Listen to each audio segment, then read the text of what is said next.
Good morning all of you. Geography junction के online platform पर आपका स्वागत है। आज अपन बात करेंगे वोल्गा नदी के बारे में और वोल्गा नदी कौन से महाद्वीप की है और उनकी क्या विशेषता। देखो, सबसे पहले बात करते हैं वोल्गा नदी। वोल्गा नदी यूरोप महाद्वीप की सबसे लंबी नदी मानी जाती है। कौन से महाद्वीप की? यूरोप महाद्वीप की। और यूरोप महाद्वीप को अपन कहते हैं प्रायद्वीपों का प्रायद्वीप। यूरोप महाद्वीप को कहते हैं प्रायद्वीपों का प्रायद्वीप वाला महाद्वीप कहता है। तो वोल्गा नदी यूरोप महाद्वीप की सबसे लंबी नदी है और जिसकी लंबाई है 3530 किलोमीटर, 3530 किलोमीटर। और यह रूस की राष्ट्रीय नदी है। जो वोल्गा नदी है इसको रूस की राष्ट्रीय नदी का दर्जा प्राप्त है।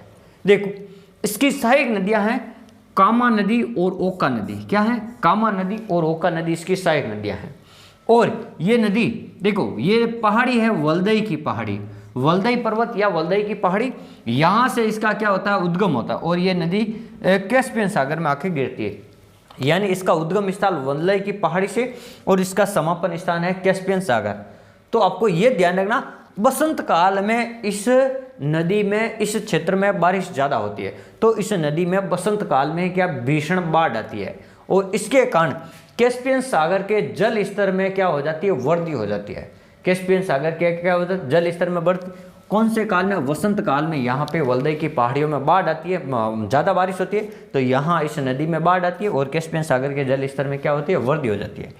एक चीज़ और, इसके घाटी क्षेत्र में गेहूं उत्पादन, यानी जो आपका वोल्गा नदी का जो ये घाटी क्षेत्र है, ये वाला जो क्षेत्र है जो अप्पा बेसिन है, वहाँ पर एक तो मुख्य रूप से गेहूं उत्पादन ज़्यादा होता है। और इसके जो आसपास के क्षेत्र है जहाँ पे वन वगैरह है, तो वहाँ पे इमारती लकड़ी, यानी इमारती लकड़ी का जो मुख्य रूप से उत्पादन होता है, जैसे फर्नीचर बनाने में इसमें काम है। तो इमारती लकड़ी, ये जो इनके जो घाटी वाले क्षेत्र हैं वोल्गा नदी के, उन क्षेत्रों में इसका उत्पादन ज़्यादा होता है। तो आज हमने पढ़ा वोल्गा नदी के बारे में, जो यूरोप की सबसे लंबी नदी है। धन्यवाद।